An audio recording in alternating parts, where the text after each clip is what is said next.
All right. Even long distance, the clap sync still on point. It is 1 minute and 10 seconds into the recording. We get it. We get it done. Yeah, man. No Oh whammies. wait, I still got my do rag on. Hey, bro. Yeah, hey, it's all right, bro. You said your hair got wet, man. You was doing the project, It so did, but like it should be dry by now. I got one of my clips in. I don't have a hair tie available. See, now I got my hair out of where. All right. Um, so run me down this story, bro. Let's talk about this eval from work. What happened, B?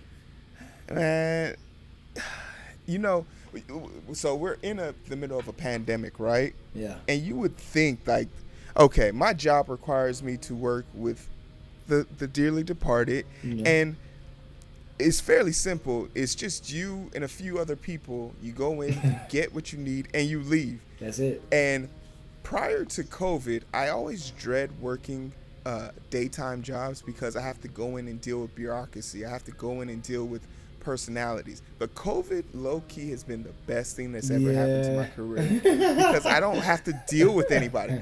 No one can say man. Hero said something mean to me. No one can say Hero's at this meeting and he didn't interact.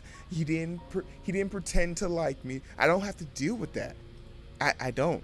But somehow, some way, they found a way. On my eval, I've worked 12 cases, and none of them I had anybody with me. I was solo. But somehow, some way, they found a way to say Hero's not a team player. Somehow, some way, they managed. They just refused to give me full credit for my work done, even though I did their first heart DCD case and their first and did their combined first heart lung transplant for research DCD case. They refuse to give me the credit I deserve, but it's okay. Hero got something up his sleeve for y'all, and when I'm gone, y'all gonna miss me. Y'all gonna miss me. They always do. Isn't it funny, bro, how people, when they can't figure you out, when you won't play their little reindeer game, they try to chastise you in a very, kind of clandestine way, kind of a underhanded kind of a way. So they didn't have the balls to tell you to your face in the moment. So what they do is they put it on their eval as if to say, we don't want to tell you that you're an excellent employee. We want to, even though we know you're the best employee we have on the team, we still have to leave room, quote unquote, for you to grow. Bro, yeah. The thing that bothered me was she openly said, I don't know, I'm bringing this to you because I don't want it to be a he said, she said type thing. I said, so you're doing the thing that you don't want me to be done. You're bringing me stuff that someone told you that you don't know is proven to be true, and you're saying it. I was like, someone said you were late to a meeting. I was like, yeah. I also told the meeting organizer I was going to be late. So the person who you told to watch me be late, to like make sure that, Hero's doing what he's supposed to do, I set them up. Like, I purposely lie and say stuff to people that I know are going to come report back to you. Mm-hmm. So I know who is really watching me, and whenever this person comes around, and she was like, so you're already creating a hostile environment. I said, you're already thinking I'm going to do something wrong. Like, even the HR person was like, so if you don't have anything concrete to say about him, because technically Hero's file is empty. There is no report. There is no complaint. There is no disciplinary action. So you bringing all this here and then giving him a bad eval doesn't seem to be coherent. And of course, I left the meeting with a hero message. You have the potential to be a great leader, but there's no way you could ever manage someone like me. Boom, get out of here. Just why you trying to crush their world, bro? Why you talking to these folks? I'm going to. I got an interview in Chicago. I'm already ready to go. I'm ready to go. Like, let's get the heck out of here. It was fun. It was fun while it lasted. Yeah, it was. It wasn't, but nah. But it served its purpose. It did. Purpose. So. All right, let's get started.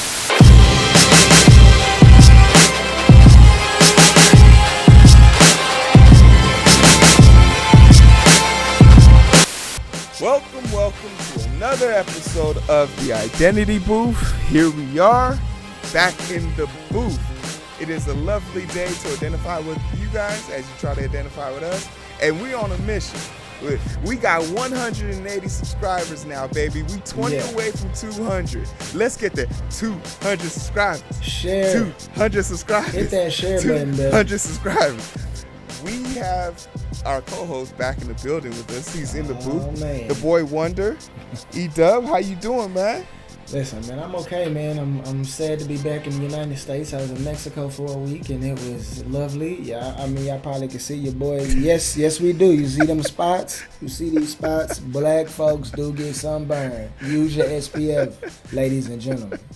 Use your SPF. How was Mexico? You and the wife went out there? Oh, yeah, man. Just turned the phone off and did absolutely nothing. Ordered room service, went down to the pool, ordered more food. Had nice cold smoothie beverages of some kind of Mexican concoction that was absolutely delicious, and got in the pool, listened to music, got in the jacuzzi, did absolutely nothing else, watched some YouTube, went to sleep. We slept quite a bit because we didn't know how exhausted. Bro. We were freaking exhausted from life, so it was cool to just not have to worry about getting out of bed and doing anything of actual substance. Nah, man. Hey, if anyone deserves a break, it's definitely you and the wife. Y'all some of the hardest working people I know. Shoot, the fact that the day after, I was kind of hesitant to get Eric on here because I was like, just after vacation, he ain't trying to fool me. Do a rundown, him and the wife. But Eric's about y'all, so y'all better appreciate this content. So you got to like, share, subscribe. Y'all already know, man. Share. Let's get it out here. We got some stuff in the work. We got some stuff in the works for y'all. We do. So if y'all really want to see us amp it up, man, we need y'all to share. And we get to 200 subscribers, we're gonna do a live. We're gonna do it open ended. We're gonna do a live for y'all. We're gonna go open ended. Y'all, whatever y'all want to talk about, whatever things that y'all want to hear us beat each other up about, we will do that for y'all. Absolute blood sport. We'll have the chat going, so we'll be able to interact. We working on it. We getting close. But for today's topic, I think less than 100 days from now, less than probably 90 days from now, November 3rd, the dreaded November 3rd, we have a U.S. election coming, and me and Eric just want to take some time out to do our part to make sure you guys know everything that's pertinent or relevant, and ask the questions that should be answered by now, that we should have answers for. But there's literally a situation now where 40 million people might be put out of their homes, but TikTok could be banned before we make a resolution to save 40 million people. So we should have never let TikTok in the country in the first place. I'm a fan of that. I don't have any of the cool moves, and I definitely don't have TikTok. But today we're going to be talking about the election, and the election is November 3rd, and just starting out, whoever you want to vote for, whatever you want to do as far as your election, register and vote. There'll be a link that'll flash on the screen now. It'll be in the description below. Go register and vote. I literally, I'm one of the people who are going to be who's registered to vote by mail. If you want to vote in person, you have the right to do that. You want to vote by mail, you have the right to do that. Please, whoever you want to vote for, just do it. We need to we can't have a situation where 46% of the population doesn't vote. Yeah. We can't have a situation where 67% of black people don't vote again. We need to make sure we vote. Yeah. Everybody cool on that? They better be. I mean, especially now, given the situation that we're in. It's all right. And tell us about that situation. Like, what's going? Like, what is going on right now, Eric? I mean, we've got incompetent people jockeying for position. This has probably been one of the worst election cycles that I've ever seen since I've been alive, and I was born in '86. So you're thinking about the first Bush election, and then the first Clinton election, two W elections, two Obama elections, and now back to a second Trump election. It's been a lot going on. I've been going a while off the identity booth, so people may not know where I stand. I am absolutely not left at all. I would consider myself teetering back and forth between being a JFK liberal and a very, very, very moderate Republican. I'm right perfectly in the middle. I at least I try to be anyway. This is probably the most disheartening thing I've ever seen. I've seen Trump do some things that I'm like, bruh, why are you worried about that? We got 40 million people who need jobs. We need stays on evictions. We need people to get back to work as safely as possible. We got issues with kids being home way too long. There's so many things going on. We've got poverty out the wazoo. I don't know if you people have been really traveling and paying attention at all when you're just doing your regular, everyday duties like bank, grocery store, and whatnot, gas. There are so many freaking homeless people, bro. I see families, entire family. I've never seen this before in my entire life. I'm gonna be 34 in October and never seen entire families panhandling on the side of the road, bro. Like, what's going on? We know it's COVID. We know things have shut down. We know we've got riots and protests in the streets, blood in the streets, anger is fermenting, and the government and their inability to provide and protect the citizens of the country is all the more reason, to Hero's point, why you need to vote. The government was not created to take care of the people. The government didn't create the people created the government. The people are who give the government the consent and the right, the authority to do the things that they do. And if we don't like what they're doing, we have to go to the ballot box and let them know how trash they are. No, absolutely, and that's a big point of contention right now. How are we going to vote now? Full disclosure, like I said, I'm mailing in my ballot this year. I registered in Nebraska. There's a good chance I won't be here in November. I pray to God I'm not here in November. I but pray you're not. but like where I'm going, Chicago's going to go blue, so I didn't see a reason for me to vote in Illinois. Nebraska is a battleground state right now. He won this state with 16 points. He's only up by 6 points right now. So I consider that battleground, Yeah. So I said, why not throw my hat into Nebraska? Like, who cares? But I also purchased a weapon this year. And in the process of purchasing a weapon, I was able to get my gun, my license to buy a weapon in the state of Nebraska in 72 hours. It took me 3 weeks to register to vote, and I have to re-register every month to stay on the mail list.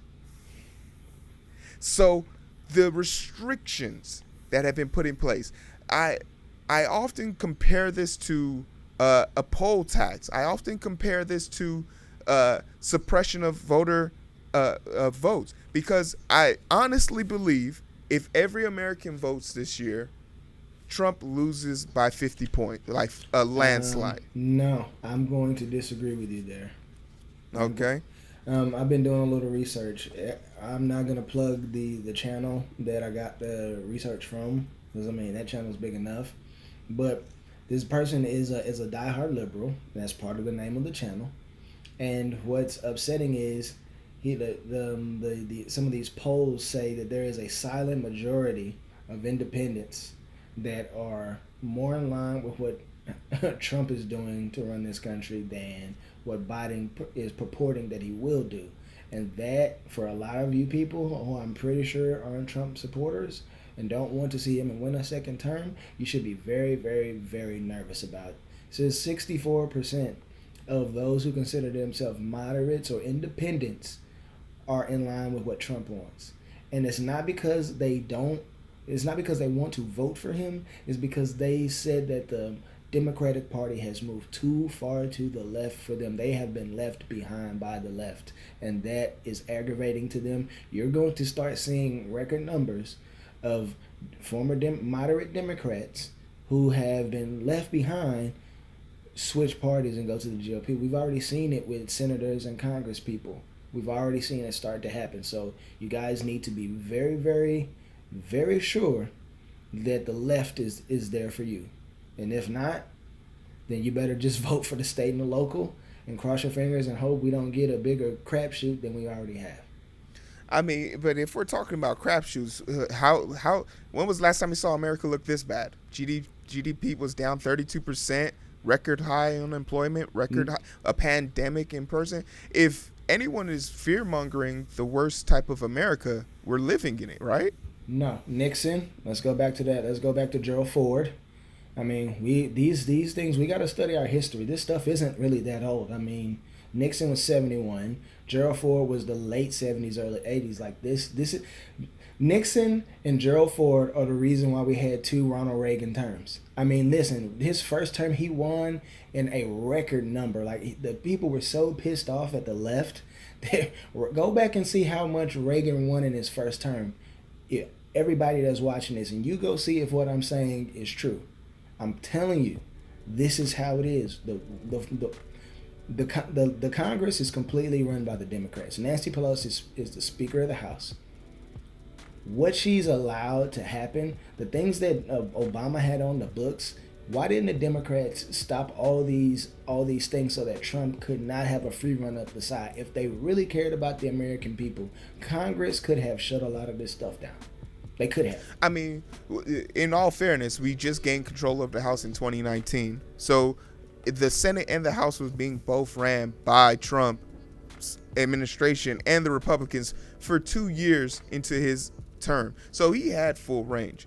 Yes, he did, but the Democrats had control before Obama left office. Why didn't they close the holes before Trump got in? They knew because know why? In their arrogance, they assumed that Hillary was going to win, and that's the problem. Their arrogance is what's getting America into this situation. Why are we even supporting this absolute error? Is complete political negligence on the part of the party that's supposed to be for the people. Well, I mean, the thing about the two parties, one says they're for the people, one says they're about family values, and we know that both of that isn't true. So we're only left to do what we can do for ourselves, which is try and vote. Now, inherently, we don't have an issue. Like I don't. Do you see an issue with voting by mail? Because this is something that Trump has sunk his teeth into, and he refuses to let go of. And he's gone to the extent where he's even hired, I'll put his face and name up on the screen now, this idiot to run the post office. And he's systematically trying to destroy it. He won't have the ability to because Congress is still funding the post office. But do we have an issue with voting? Yeah, we do have a major issue. And the first thing is that America's in a stone age when it comes to voting. Why do I have to walk into a building and get a ticket, fill in the machine, or tap buttons on the screen at a polling place? No one's in the booth with me. Why the heck why can't I do that from my cell phone? You want to be able to vote from your cell phone? Absolutely. What's the difference between getting a ballot and writing it out and putting it in the mail versus logging into a government secure website that verifies my identity via facial recognition and social security number and being able to vote for who I want to vote for? What's the freaking difference? I mean, with all the scare about Russia this, Russia that, are you like I've yet to see a situation where I feel our government would be hacked during an election.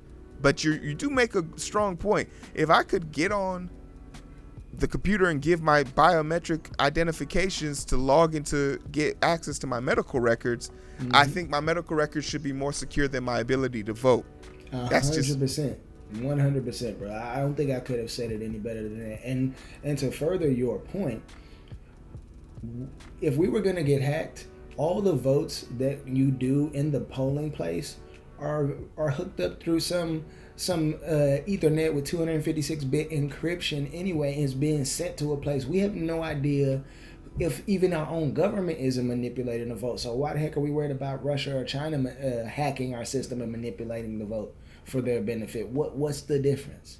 What's the difference? So then it comes down to, okay, so we're in agreement that both parties are trash. We're in agreement that we have a problem when it comes to voting, and we're in agreement that voting should be as easy as mail-in ballot, cell phone usage, or just walk into a booth. So then the question is, what do you think is holding us back?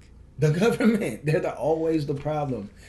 Bro, check this out. The government still sends snail mail. Like, me and Shawnee, when we first moved to Dallas, we were working on paying off student loans.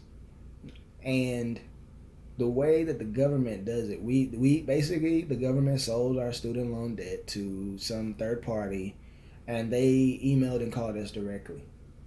But when the third party transferred the debt back to the U.S. Treasury Department, I was like, hey, do you have my account still? I'm trying to make a payment. No, we sent that all back to the government. I was like, well, it's been like a few weeks. He's like, oh, well, they don't do anything electronically. I said, what do you mean they don't do anything electronically? Oh, no, the U.S. Treasury does everything by mail. I said, it is 2019. What do you mean that they do everything by mail? She said, listen, that's exactly what I said. I don't understand it.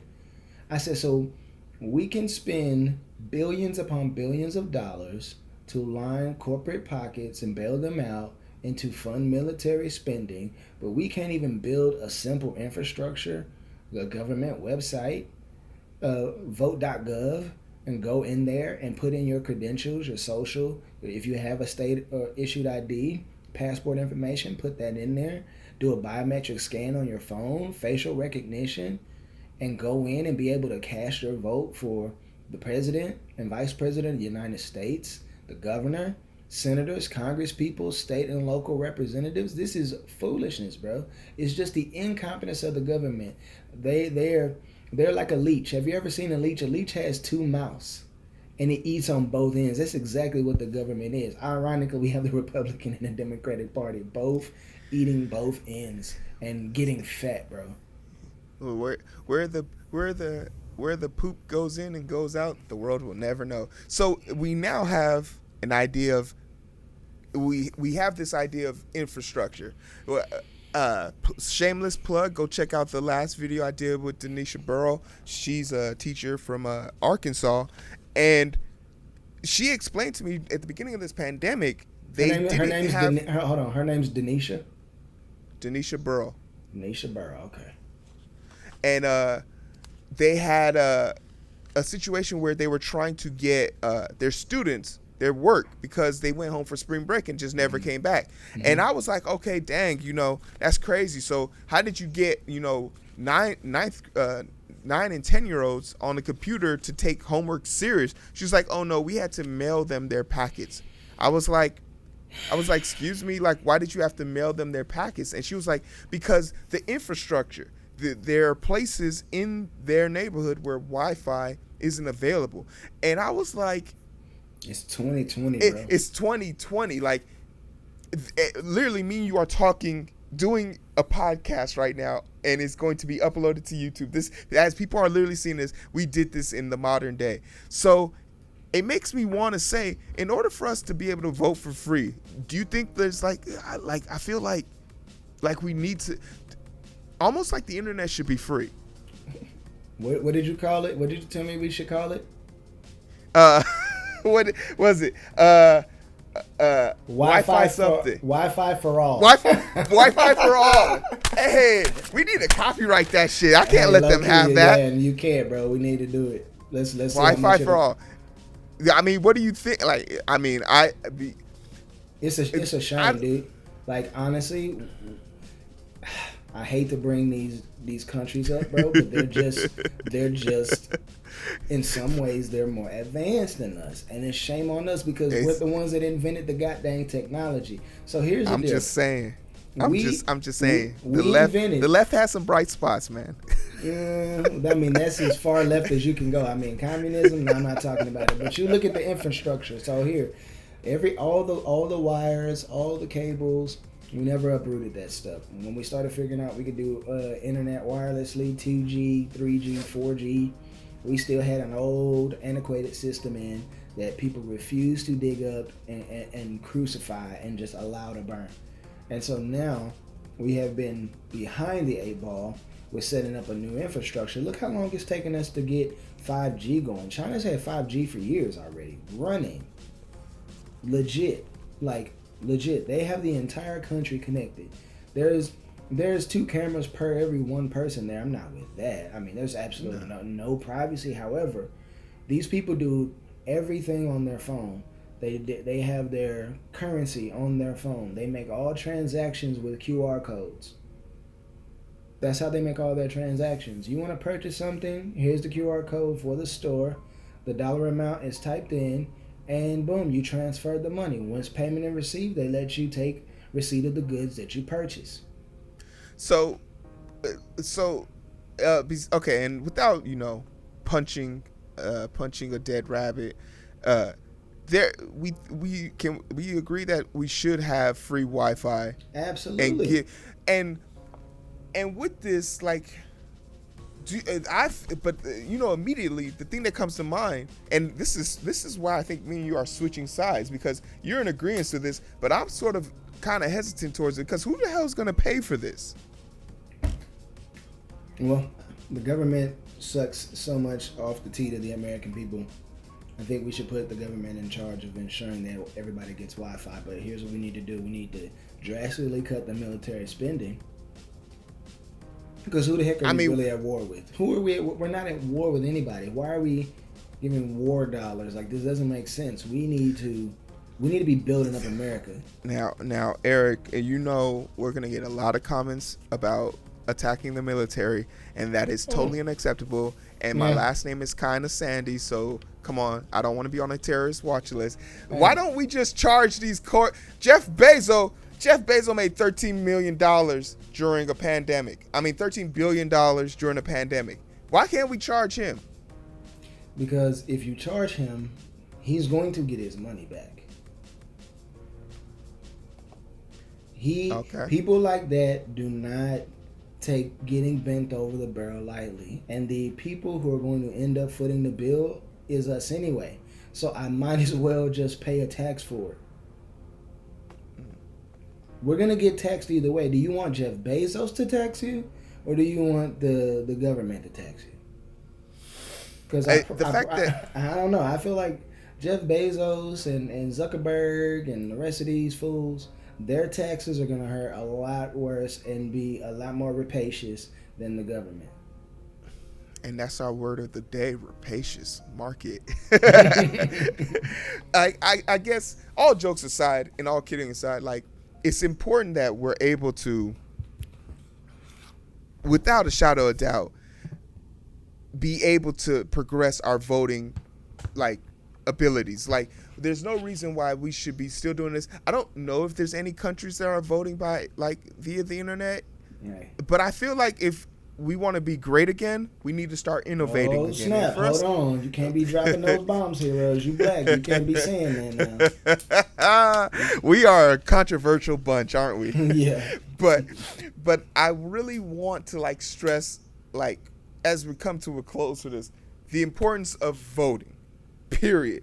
But more important than voting is being given the capability to vote. Absolutely. So for the 2 million felons in Florida who are now able to vote, take advantage of that. Absolutely. LeBron James out here trying to pay for people so they can get their debt down so they can pay for it. Let's keep doing our part. And whether you agree with the single party system, one party system, you're left, you're right, ultimately the new generation is going to make this bigger, better for us. I honestly see it within our lifetime, us voting online. I think that's inevitable for us. Yeah. So, that's my final thought on it. I'll pass it to you. Hey, man. Only thing I really have left to say is you have a major responsibility November 3rd to do what your conscience and your civic duty requires. That's coming from a person who refused to vote in the last 2 election cycles because I didn't find anyone suitable to vote for. However, you can affect your state, you can affect your county, do right by the place that you live and work and travel through. Like, you have a major responsibility. And if you feel so inclined to vote in the general election for the president of the United States, please exercise your privilege. It's not a right, it is a privilege. You have no rights in this country. I'm not going there. But just do what you feel led to do. And on that note, I'm going to let you know where you can find us. Now, before I let you know where you can find us, the first thing I need you to do, hit the bell. Put all, just all, not personal. We need all notifications on. We need you to hit that share button. We need you to share this with just as many people as you can. Put it on your Facebook. Put it on your Twitter. Put it on your IG. Put it everywhere. Listen, we're everywhere a social media post can be made. So, Spotify, Reddit, Last.fm, Google Play, which is now YouTube Music. Yeah. We're on I would say Pandora. We're not on Pandora. We're on SoundCloud. iTunes. YouTube. See, I don't have an iPhone, so I always forget iTunes for some reason. But the Identity Booth is everywhere that you can listen to music or watch videos. Me and Eric are so opposite. Like, everything about us, like, we're so opposite, but we come together and we try to identify with each other as we constantly try to identify with you, and that's what we've done here. We provided you a message, do what you will, but from the Boy Wonder, as always, we appreciate you being here. Me, your host, 200 subscribers, y'all. Let's get it. You already know the situation. I appreciate you. I love your faces. Don't disappoint me, though, because I will take my ass to Toronto and will not look back. Will not look back. Hey, man. I don't know. It's starting to look kind of good, man. So yeah, man. I know Trudeau did the whole blackface thing, but we forgive people here on the Identity Booth. That I can't forgive. Like, I can't forgive Joe Biden for having somebody do blackface at a place, and who knows what Trump has or hasn't done. I mean, you just know Trump has something. Like, it hasn't come out though. This is the ironic thing. Everything else about him has come out except for a Harvey or him denigrating some background. We haven't seen it. Somebody went to dug it up for Biden, but we haven't seen it. Some secret, like, the sniper rifle on that person.